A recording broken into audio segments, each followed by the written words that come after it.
common denominator and misconception in Dutch kickboxing YouTube tutorials by non-Dutch people is that they check the low kicks. In Holland, we never check during drilling. We only check during sparring and during the fight. That said, at the end of the video, I will explain why we never check, and I will also give you guys 2 extra exercises. So make sure you guys stick to the end of the video for those. Like, share, comment, and subscribe if you haven't already. Jab, low kick. Make sure the other person takes a low kick. As soon as they feel it, they give a low kick back. As soon as you feel that low kick, you give a high kick. Now, in the beginning, it's okay to look at each other's legs. Later on, as you guys get more advanced, you look at each other in the face. As you get more advanced as well, you should be giving the low kick already. Right before you feel it, you should be able to already start throwing it. That said, make sure you keep your hands up and do this with leg guards and boxing gloves if you're a beginner. Number 2, sliding forward, hook, hook, high kick. So the person slides forward, southpaw position, hits you with the low kick. You do hook, hook as soon as they come in, and you throw a high kick. Make sure with the last hook, you leave your hand there a little bit longer, so you push the person sideways, and then you throw the high kick. 3, you're standing in southpaw position. I like to call this the Croco Combo.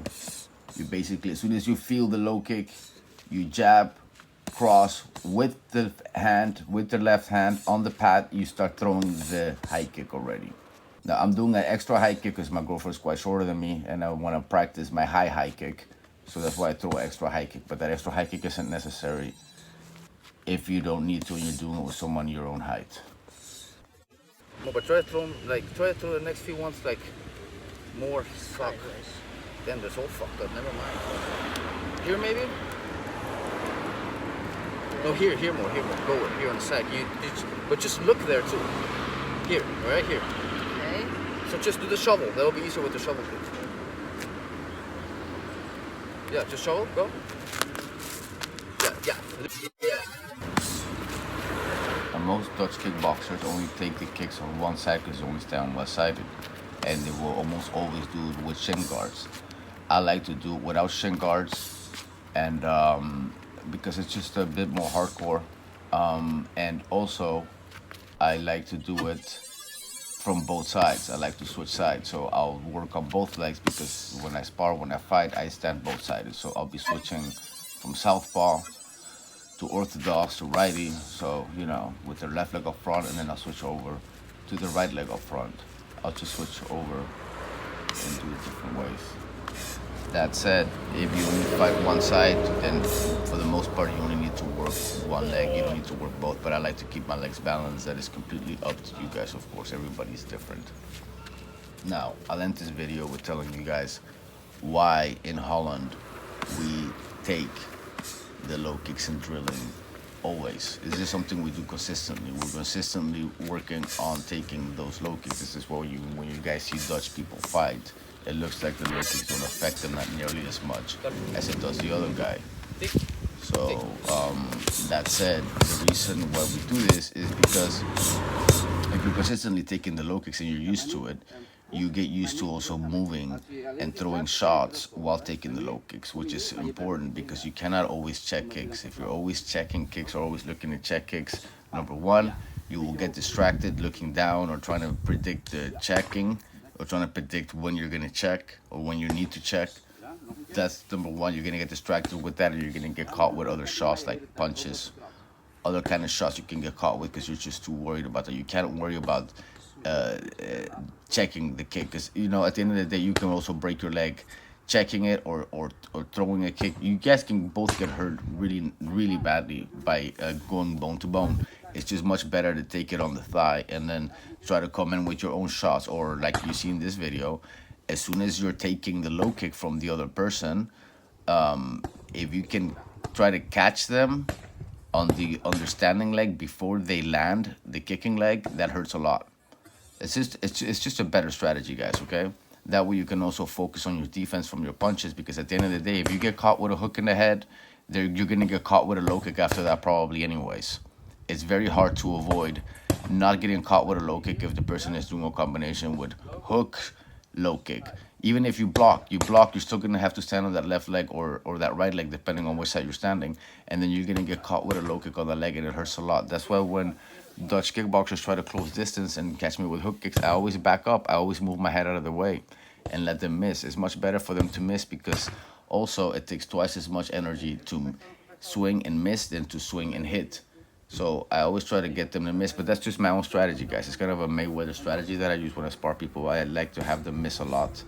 They get frustrated because most of these guys here, they're used to standing and taking and blocking and then giving back. You know, they take it and then they hit you with something harder or something that will hurt you more. They call it countering, but in Taekwondo standards, that's not countering as much as give and take. But here they call it countering. And in Taekwondo, countering or in boxing even is it's more like when the other person is doing an attack and you catch them before they connect. But the way Dutch kickboxers counter is like take and then we give. Not everybody, but most fight this way. So a lot of the drills are of this nature, like what you guys seen in this video.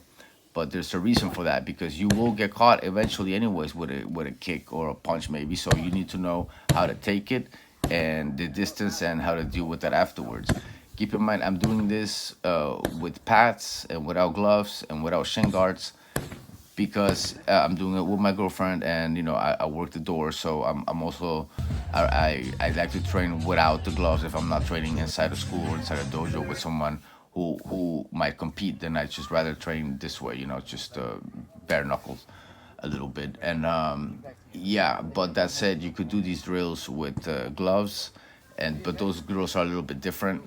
That's why this is more like you know drilling for like the street and stuff like that. And but at the end of the day, you could do these same drills with gloves. But you know, I'll make another video in the future with shin guards and gloves and all that other good stuff. It's just a little different than what I'm doing here with her with the pads. The reason why we do it this way also is because once you've already taken low kicks non-stop, the last thing you want to do is take more low kicks. So if you're drilling the entire class and your legs are already bruised up, because you know that's pretty much what happens. Your legs get banged up, and then by the time you spar, your legs are already banged up. So you naturally either move out of the way, you naturally check maybe, but you have shin guards, so you can get away with it.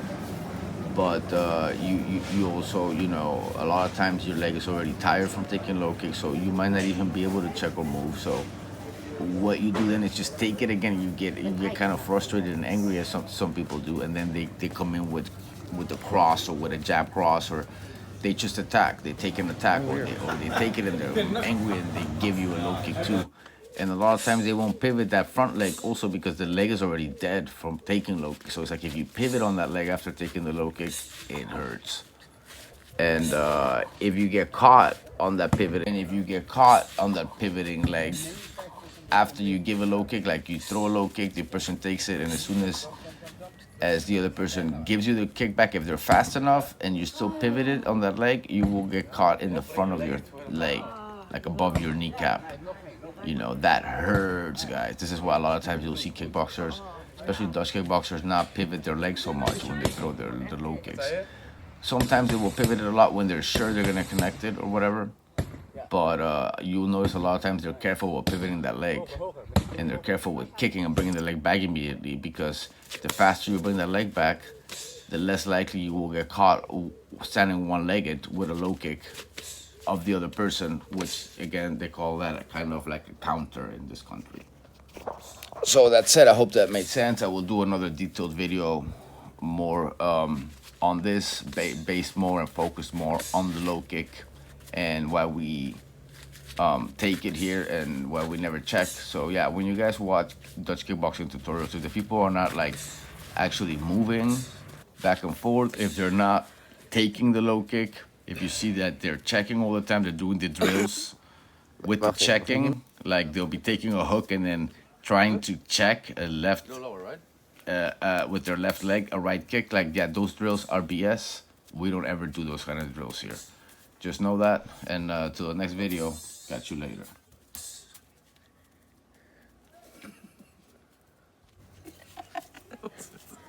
Dat was het, dankjewel.